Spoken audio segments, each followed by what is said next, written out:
नमस्कार दोस्तों, SSC exam centre YouTube channel पे आपका स्वागत है।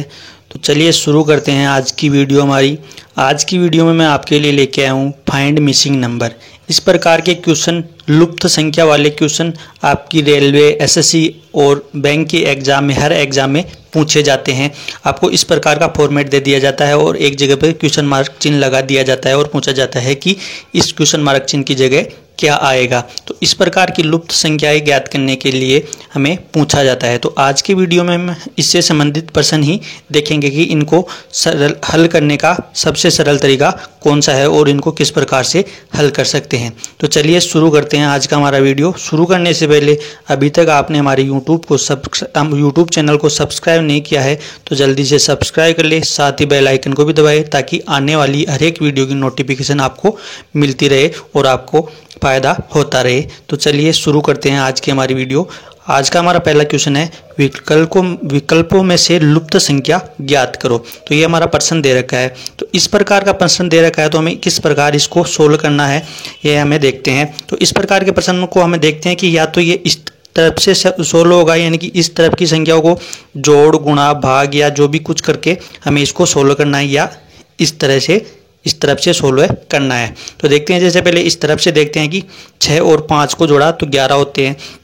तो इसमें ये इस कंडीशन को फॉलो कर रहा है कि ये 6 और 5 को जोड़ते हैं तो 11 बनते हैं। तो अगली स्टेप में भी ये इसमें को फॉलो करता है कि नहीं करता है, ये देखते हैं कि 6, 4 और 6 10 होते हैं, जबकि यहाँ 3 आ रहा है। तो ये इस तरफ से नहीं होगा, इस कंडीशन को, यानी कि इस फॉर्मूले पे ये क्वेश्चन नहीं बनेगा। अब इस तरफ से देखते हैं कि 6 और 4, अभी 6 4 को जोड़े तो ये 10 होता है, तो 10 आगे 20 नहीं आता है। तो हमें क्या करना है, इस 6 और 4 को आपस में गुणा करना है। 6 और 4 को आपस में गुणा किया, 6 चौका 24, फिर ये 24 आ गया। 24 में से इस संख्या को हमें घटाना है। 24 में से इस संख्या को घटाया तो हमारे पास आ गया 20। तो ये इस कंडीशन को इसमें, यानी कि इस में फॉलो कर रहा है, तो अगले में भी फॉलो कर रहा है कि नहीं कर रहा है। इन दोनों को आपस में गुणा, 5 × 6, तो ये हो गया हमारा 30। अब ये वाली संख्या इसमें से माइनस करनी है हमें, तो 30 में से 6 माइनस किया तो हमारे पास आ गया 24। तो ये इसको भी फॉलो कराएगी, यानी कि 30 में से 6 गया तो 24, इसको भी और इसमें भी। तो ये थर्ड नियम, यानी कि थर्ड में भी यही नियम लगेगा। तो 11 × 3, तो 11 दिया 33। अब ये वाली संख्या हमें इसमें से घटानी है, तो 33 में से 3 गया तो हमारे पास 30 निकल के आ गया। तो इस क्वेश्चन वाचक चिन्ह की जगह हमारे पास क्या आएगा, 30 आएगा, जो कि ऑप्शन नंबर सी में है। तो हमारा ऑप्शन नंबर सी इसका आंसर हो गया। तो इस प्रकार के प्रश्नों में आपको देखना यही है कि ये इस प्रकार से सोल्व हो रहा है या इस प्रकार से सोल्व हो रहा है। इस प्रकार से सोल्व हो रहा है तो प्लस करने पे सोल्व हो रहा है, या गुणा करने पे सोल्व हो रहा है, या स्क्वायर करने पे सोल्व हो रहा है, या वर्ग क्यूब करने पे सोल्व हो रहा है। यह आपको थोड़ा सा कॉमन सेंस यूज करके आपको देखना है कि ये तीसरा पद हमें किस प्रकार प्राप्त हो रहा है। ये हमें देखना होता है कि हमें जिस लास्ट में अगर क्वेश्चन वाचक चिन्ह दे रखा है तो ये किस प्रकार होगा, गुणा करने से होगा या प्लस का करने से होगा। उम्मीद करता हूँ ये प्रश्न आपको अच्छी तरीके से समझ में आ गया होगा। तो देखते हैं अगला क्वेश्चन। अगला क्वेश्चन है हमारा कि लुप्त संख्या ज्ञात करें। अब इसमें ये वाली फॉर्मेट आपको दे रखी है, तो आपको क्या करना है कि इन दो संख्याओं से ये ऊपर वाली संख्या निकल रही है। इन दो संख्याओं से ये ऊपर वाली संख्या निकल रही है। तो तीसरे में भी हमें यही करना है कि इन दो संख्याओं से हमें ऊपर वाली संख्या निकालनी है, किस प्रकार आती है। तो इन दो संख्याओं से ऊपर वाली संख्या किस प्रकार बन रही है, देखते हैं कि ये हो गया हमारे पास 1 का क्यूब। 1 का क्यूब 1 होता है, और 3 का क्यूब करे तो 3 का क्यूब हो गया 27। तो ये हमारे पास 27 आ गया। अब क्या करना है हमें, अब ये करना है कि इन दोनों को, यानी कि ये 3 का क्यूब और 1 का क्यूब, 3 का क्यूब और 1 का क्यूब को हमें जोड़ना है, यानी कि 1 और 3 को हमें जोड़ना है और 2 का भाग देना है। तो हमारे पास क्या आ जाएगा, 2 आ जाएगा। अब हमें 2 का क्यूब करना है, तो 2 का क्यूब क्या होगा, 2 का क्यूब होगा, 2 का क्यूब हमारे पास 8 निकल के आ गया। तो ये हमारे पास 8 आ गया।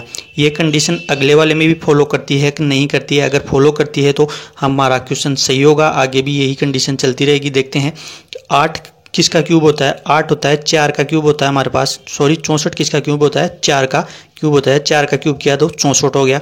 और फिर आता है 216 किसका क्यूब होता है, 216 6 का क्यूब किया हमने, तो 6 का क्यूब किया तो हमारे पास आता है 216।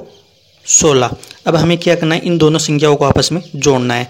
6 + 4 बटे 2 यानी कि 6 + 4 को जोड़ के 2 का भाग देना है। तो हमारे पास क्या निकल के आएगा, 5 निकल के आएगा। तो 5 का क्यूब करेंगे तो वही 125 आ जाएगा और 125 ही यहाँ पर है। तो ये हमारा तरीका इसमें यानी कि ये फॉर्मूला इसमें काम कर रहा है, तो यही इसमें होगा आगे।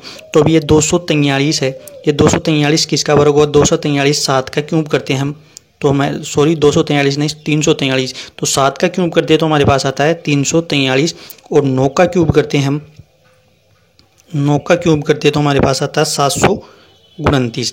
तो अब हमें क्या करना है, इन दोनों संख्याओं को आपस में जोड़ना है। तो 7 + 9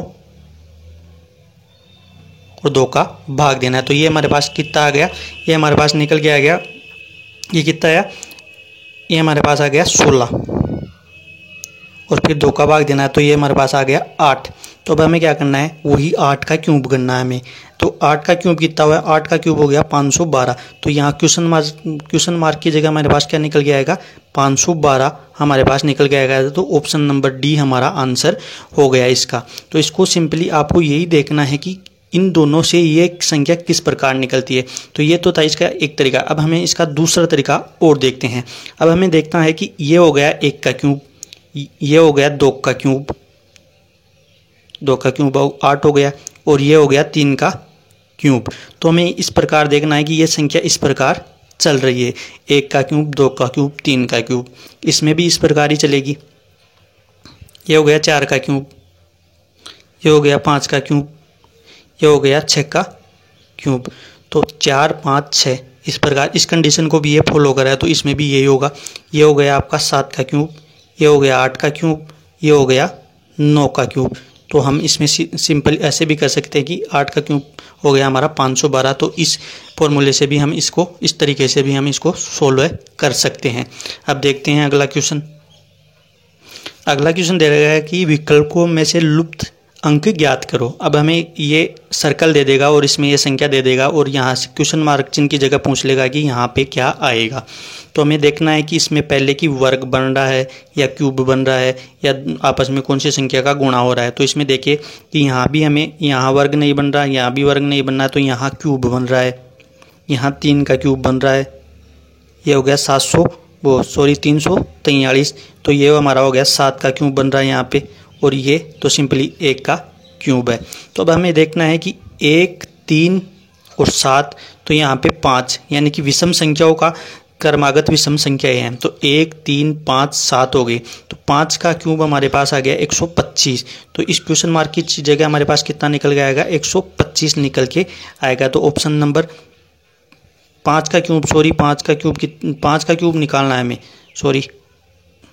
हमें 5 का क्यूब निकालना है। तो 5 का क्यूब हमारा 125 हो गया, जो ऑप्शन में मैंने दिया नहीं था। तो ऑप्शन में आपको यहाँ डी वाले की जगह 125 कर लेना है कि यहाँ 125 किसका आंसर हो गया। तो आपको इसमें यही देखना है कि इसमें क्यूब वाला फॉर्मेट बन रहा है या स्क्वायर वाला फॉर्मेट बन रहा है, कौन सा फॉर्मेट बन रहा है।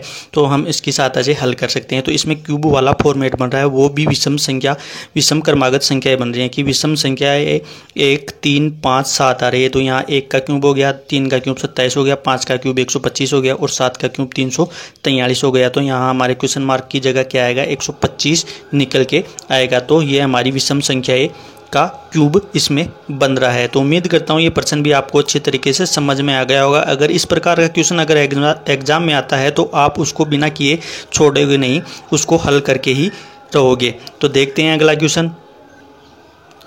आपके पास इस प्रकार का प्रश्न दे दे कि विकल्पों में लुप्त संख्या ज्ञात के, सेम पिछले वाला क्वेश्चन नहीं है, लेकिन इसमें क्या हो रहा है कि उसमें तो क्यूब वाली फॉर्मेट या स्क्वायर वाली फॉर्मेट बन रही थी, न इसमें न तो क्यूब वाली फॉर्मेट बन रही है और ना स्क्वायर वाली फॉर्मेट बन रही है। तो इसको किस प्रकार हल करेंगे। तो ऐसा क्वेश्चन आ जाए तो एग्जाम में, तो उसको किस प्रकार हल करेंगे। तो इसको हल करने के लिए हमें क्या करना है, इसको सिंपली आपस में क्रॉस करके देखना है कि क्रॉस वाली फॉर्मेट्स में यानी कि क्रॉस वाली कंडीशन को ये सेटिस्फाइज करता है या नहीं करता है। तो ये किस प्रकार क्रॉस वाली बनेगी। तो आपको सिंपली ये करके देखना है कि इसमें 5 का क्यूब करते हैं हम।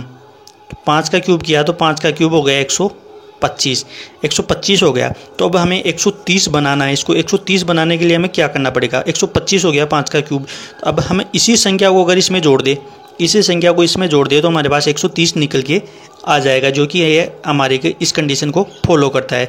अगर इसका क्यूब करके इसी को इसमें जोड़ दे तो ये हमारा 130 निकल के आ जाता है। अभी इसमें भी देखते हैं कि 6 का क्यूब किया, 6 का क्यूब करने पर हमें क्या करता है कि 6 का क्यूब करके इसी संख्या को हमें क्यूब में जोड़ देंगे, यानी कि 216 आ गया। 6 का क्यूब हमारे पास आ गया 216 और इसी संख्या को हमने इसमें जोड़ दिया तो हमारे पास हो गया 222, यानी कि इसी 6 संख्या का, यानी कि 6 अंक दे रखा है, यानी कि 6 दे रखा है, इसी का क्यूब करके इसी को जोड़ना है।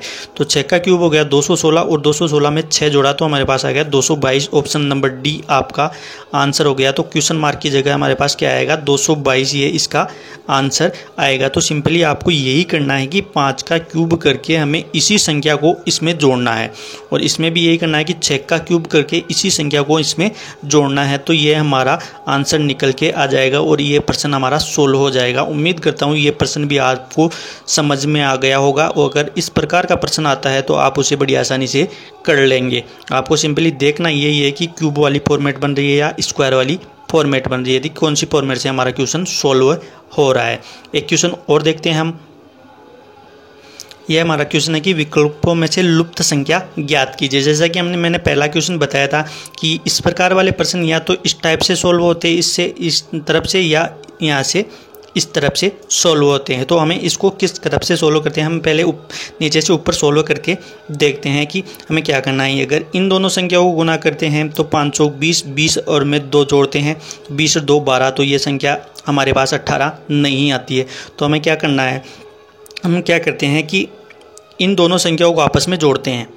इन दोनों संख्याओं को आपस में जोड़ा तो 5 और 4 9 और 9 में, यानी कि हमें क्या किया, पहले वाले में क्या किया हमने 5 + 4 = 9 आ गया हमारे पास। अब हमें क्या करना है कि 9 को 2 से गुणा करना है तो हमारे पास 18 निकल के आ जाता है, जो कि ऊपर दे रखा है। अगर यही कंडीशन इसमें भी फॉलो करती है तो हम क्वेश्चन सही कर रहे हैं, अगर नहीं करती है तो हम क्वेश्चन को यहीं दूसरा तरीका लगा के देखेंगे। अब देखते हैं कि 6 + 3 = 9 और 9 को 3 से गुणा किया तो 9 × 3 = 27। ये इसमें भी सही हो रहा है और इसमें भी सही हो रहा है। तो ये हमारा तरीका इसमें सही है कि ये इसमें सही है। तो अब हम इसमें देखते हैं कि 4 + 12 तो ये हो गया हमारे पास 16। अब 16 को कौन सी संख्या से गुणा किया जाए कि हमारे पास 56 आंसर आ जाए, कि 16 को कौन सी संख्या से गुणा किया। तो हम 16 का फाड़ा बोलते हैं कि 16 16, 16 2 32, 16 43, 16 64, 16 5 80, 16 6 56। तो हम इसको किससे गुणा करें, ये हमारे पास 16 निकल के आया, 12 और 4 16। तो हमें 16 को कौन सी संख्या से गुणा करना पड़ेगा, हमें 16 को 6 से गुणा करना पड़ेगा। तो हमारे पास निकल के आ गया 56 निकल के आ जाएगा, जो कि हमारे पास यहाँ दिया गया है। तो ऑप्शन नंबर ए हमारा आंसर हो गया। हमें सिंपली यही देखना है कि इसमें पहले गुणा करके देखना है, माइनस करके देखना है, प्लस करके देखना है कि हमें किस प्रकार से ये संख्या हमें प्राप्त होती है। तो हमें यहाँ पे जो अंक गायब है क्वेश्चन मार्क की जगह ये अंक लाना है। तो ये वाले अंक इससे करके देखते हैं कि हमने पहले क्या किया, 5 और 4 को जोड़ा और जोड़ने के बाद में इस संख्या से गुना किया तो हमारे पास ये संख्या निकल के आ गई। फिर इन दोनों संख्याओं को जोड़ा और इससे गुना किया तो ये वाली संख्या निकल के आ गई। फिर इन दोनों संख्याओं को गुणा, और अब ऐसी कौन सी संख्या से गुना करेगी, हमारे पास ये वाली संख्या निकल के आ गया है।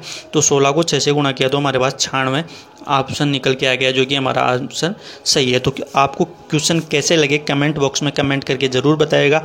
साथ ही अगर वीडियो अच्छी लगी हो तो लाइक करना, साथ ही अपने दोस्तों के साथ आपने व्हाट्सएप स्टडी रिलेटेड ग्रुप में, टेलीग्राम में, जो भी आपके पास स्टडी रिलेटेड ग्रुप है उनमें शेयर ज़रूर करना।